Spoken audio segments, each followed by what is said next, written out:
جی حسن ایوب نے یہ خبر دی ہے، کوئی بھی عمران خان صاحب کی صحت کے حوالے سے بات نہیں کرے گا۔ عمران خان صاحب کی جو لوگ ان سے مل کر باہر آتے ہیں، جو بتاتے ہیں کہ جی ان کے اعصاب جو ہیں وہ پہلے سے کہیں زیادہ مضبوط ہیں۔ علی امین گنڈا پور صاحب نے جو ایک خوشامد کی کوشش کی، ناکام کوشش، خان صاحب کی جانب سے آج ایک اہم پیغام گیا ہے کہ شاید اب کاشف عباسی دوبارہ آن ایئر کبھی نہ ہو سکیں ARY کے اوپر۔ 6 بڑے نام اور بھی ہیں جن کا آف ایئر ہونا ابھی باقی ہے۔ دیکھیں جی،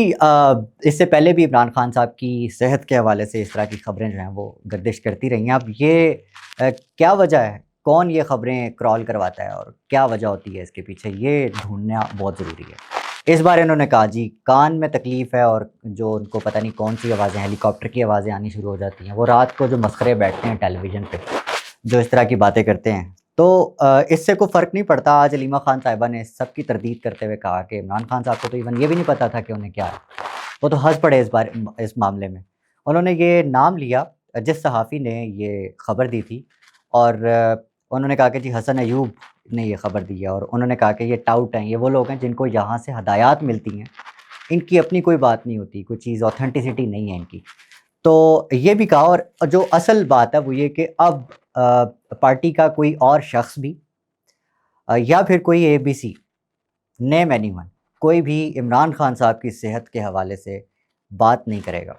صرف فیملی یہ اوتھینٹیکیٹ کر سکتی ہے، اسی کو اس وقت اتھارٹی ہے کہ خان صاحب کی صحت کے حوالے سے اگر بھی کوئی اپڈیٹ ہوگی تو وہ یا علیمہ خان ہوں گی یا خان صاحب کی کوئی بہن ہوگی یا کوئی رشتہ دار ہوگا جو اس پہ بات کر سکتا ہے۔ نو ون از اوتھینٹیکیٹڈ۔ تو یہ چیز تو یہاں پہ بالکل دب جاتی ہے کہ عمران خان صاحب کی صحت۔ یہ ایک ایلیمنٹ میں اس میں ایڈ کرنا چاہتا ہوں کہ یہ صحت کی خرابی کے حوالے سے یہ جو خبریں آنی، اور جس کے حوالے سے آج خان صاحب نے خود بھی کہا ہے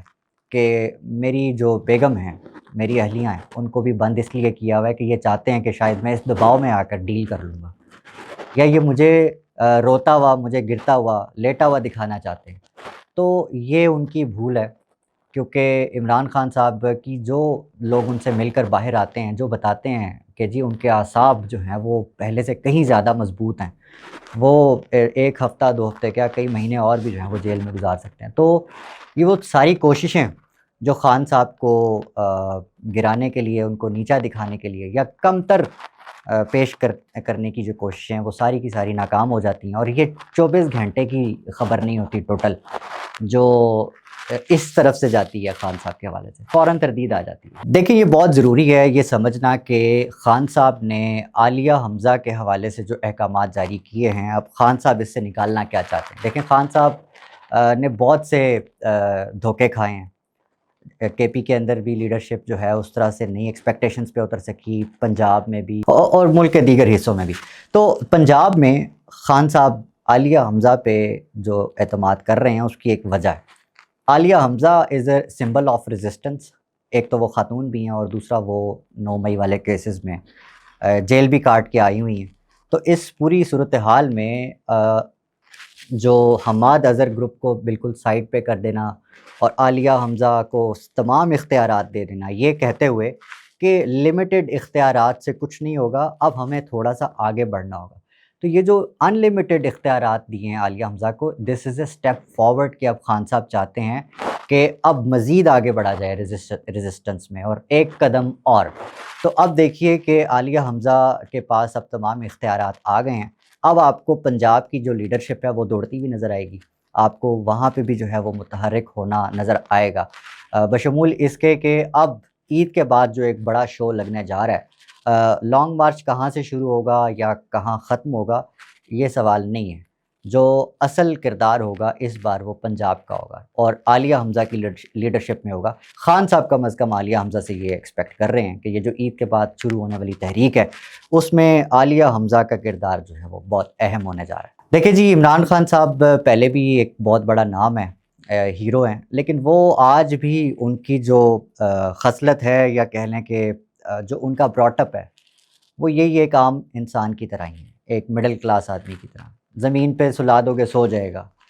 اور یہ جو حرکتیں ہیں نا، یہ علی امین گنڈا پور صاحب نے جو ایک خوشامد کی کوشش کی، ناکام کوشش عمران خان کے، جو اسٹیڈیم کا نام عمران خان پہ، وہ آج خان صاحب نے رد کر دیا اور اس پہ بڑے غصے کا اظہار کیا کہ آپ کو یہ کرنے کی بالکل ضرورت نہیں ہے، نہ میں نے کبھی زندگی میں یہ کیا ہے کبھی پہلے، اور نہ میں ایکسپیکٹ کرتا ہوں۔ یہ اس طرح سے خان صاحب کو راضی کرنے کی کوشش اگر یہ ہے تو یہ ایک ناکام کوشش ہے۔ علی امین گنڈا پور صاحب کو چاہیے کہ صوبے میں کسی اور طریقے سے جو خان صاحب ان سے ایکسپیکٹ کر رہے ہیں وہ کریں جو خان ایکسپیکٹ کر رہے ہیں، تو خان صاحب مان سکتے ہیں۔ وہ ان چیزوں میں نہیں آنے والے کہ آپ کسی چیز کا نام جو ہے وہ عمران خان رکھ دیں گے۔ بات تو یہی ہے کہ اس وقت آپ کے پاس کے پی کے اندر عمران خان کا نام ہی بچتا ہے بیچنے کے لیے، اور کے پی کے سے اس طرح سے آپ ریزسٹنس لا بھی نہیں سکے، اس طرح سے وہ متحرک کر بھی نہیں سکے اس طرح سے چیزیں۔ اب آپ دیکھ سکتے ہیں آپ اس وقت کے پی کے میں جو علی امین گنڈا پور صاحب ہیں، ان پر تو ویسے بھی تنقید ہوتی ہے کہ اسٹیبلشمنٹ کا ان کے سر پہ خاص ہاتھ ہے، تو عمران خان صاحب کی جو توقعات ہیں ان پر پورا اترنے کے لیے تھوڑا سا خان صاحب کی بھی بات جو ہے وہ سمجھیں، ان کی ایکسپیکٹیشنز کے قریب آئیں۔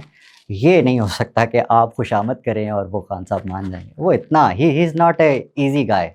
ہی از ٹف۔ عمران خان کو منانا از ناٹ دیٹ ایزی۔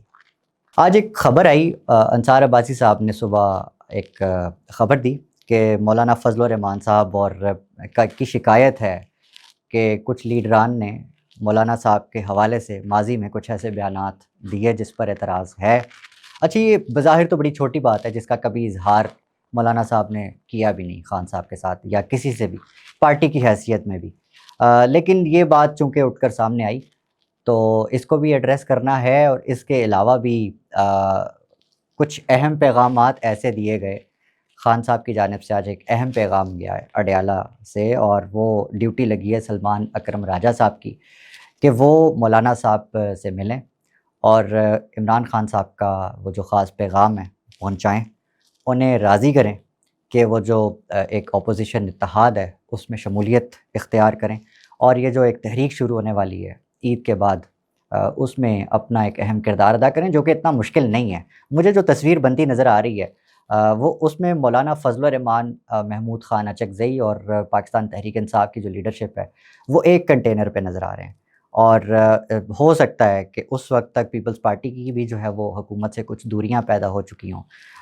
معاملات جو ہیں وہ یہ ہیں، لیکن یہ مولانا فضل الرحمان کو اپوزیشن اتحاد میں شمولیت کا جو ایک دعوت نامہ کہہ لیں یا ایک ایفرٹ ہے پاکستان تحریک انصاف کی، یہ ہونے جا رہی ہے، اور یہ ملاقات سلمان اکرم رضا کی اگلے 1-2 دن میں ہو جائے گی۔ کاشف عباسی کے آف ایئر ہونے کی جو سٹوری ہے وہ تو ان کے آخری ایپیسوڈ جو تھا، ان کا جو آخری پروگرام تھا، اس پورے کا پورے ہی اگر آپ دیکھ لیں نا تو ابتدائیے میں بھی کچھ ایسی چیزیں تھیں جس پہ اعتراض لگانے والوں نے، اور بیچ میں انہوں نے کچھ فیصل واؤڈا کے ساتھ ایسی گفتگو کر دی جو قابل اعتراض ہو سکتی ہے کچھ لوگوں اور کچھ طاقتوں کے لیے، تو بالکل ایسا ہے۔ اور اس کے بعد کل ہم نے دیکھا کہ اشفاق ستی ایک اینکر ہیں اے آر وائی کے، انہوں نے ان کا پروگرام ہوسٹ کیا، اور اے آر وائی انتظامیہ نے باضابطہ طور پر کاشف عباسی کے اس پروگرام میں اس اوپینین سے اپنے آپ کو علیحدہ کر لیا جو کہ کاشف عباسی نے دیا۔ تو یہ بیسکلی ایک پیغام ہے کہ شاید اب کاشف عباسی دوبارہ آن ایئر کبھی نہ ہو سکیں اے آر وائی کے اوپر۔ لیکن اس کے علاوہ جو سب سے تشویشناک خبر یہ ہے جو کہ کچھ اینکرز دے بھی رہے ہیں، اسلام آباد میں گونج رہے ہیں، کہ کاشف عباسی کے بعد 5 سے 6 بڑے نام اور بھی ہیں جن کا آف ایئر ہونا ابھی باقی ہے۔ تو this is very troubling being a journalist. Pakistan میں اب جو ہے وہ رہنا مشکل سے مشکل ہوتا جا رہا ہے، ایک سفوکیشن کی فضا ہے، اور پیکا ایکٹ کا جو اصل رنگ ہے وہ اب آپ کو سامنے دکھائی دے رہا ہے۔ اور یہ جو میں نے آپ کو 6 نام بتائے ہیں نا، ان 6 ناموں میں سے کچھ لوگ اس وقت ٹیلی ویژن پہ بھی ہیں، ہو سکتا ہے کہ کچھ لوگوں کے یوٹیوب بھی بند کروا دیے جائیں، ان کو بلیک میل کیا جائے، تو یہ وہ نام ہیں جو کہ اس وقت حکومت وقت اور حکومت وقت کے پیچھے جو کھڑی اصل حکومت ہے اس کے خلاف اس وقت علم بغاوت بلند کیے ہوئے ہیں۔